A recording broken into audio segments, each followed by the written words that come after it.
Now, onto feedback, perhaps one of the hardest skills to master as a manager.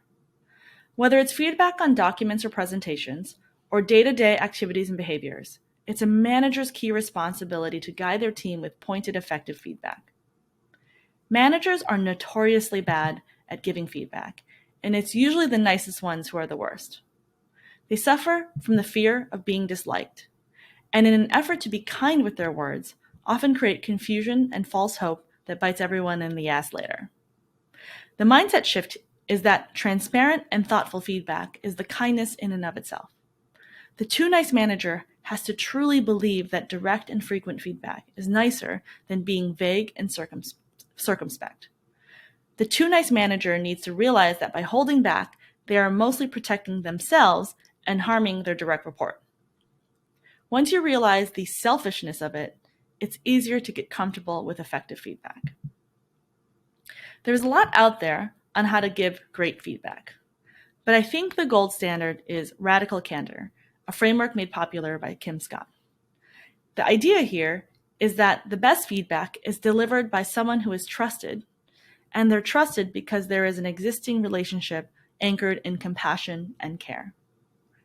The second part of the framework is the delivery of the feedback. It must be direct and it must be clear. Without both, the feedback won't make it through, either because it never gets said at all or because it's not coming from a place of trust. Third, you must be doing this feedback frequently. Feedback, large and small, should be given continuously and not just once or twice a year at performance reviews. The more just-in-time the feedback, the easier it is for the person to make adjustments. Even with a trusting relationship in place, it can be hard to formulate the feedback itself. My favorite framework for feedback is named SBI, or Situation, Behavior, and Impact. The idea here is that feedback should be rooted in objective scenarios, observed behaviors, and the impact those behaviors are having in the world. The most important advice here is to focus on the behavior that needs to change and why it's important for the behavior to change. What's not relevant in your feedback is why the person does what they're doing. You can never know for sure what's going on in a person's brain, so you will lose credibility if you try to speak to it. Let's say, for instance, you have a direct report who interrupts people during meetings. Don't say, "You're not listening to people in meetings." That's not what you actually observed. That is what you assume is happening. You actually don't know if they were listening or not, right? The feedback should be, you often interrupt people during meetings, the observed behavior. Meanwhile, you can explain the implications of their behavior, the impact. For example, you often interrupt people during meetings. When you do that, it makes me feel like you're not listening. And when I feel like you're not listening, it makes me not want to work with you as much. I'm worried that others are walking away with the same feelings, and it's hurting your ability to collaborate and to succeed. This kind of thing takes a lot of practice, but it's a powerful unlock when you become comfortable with it and you can deploy it consistently and with compassion. Last, in this feedback section, it's worth mentioning performance reviews.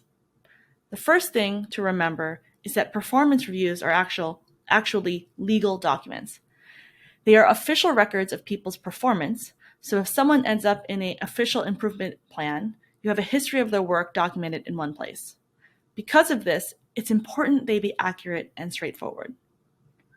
But for many, performance reviews are also one of the few times they're ever getting any kind of feedback.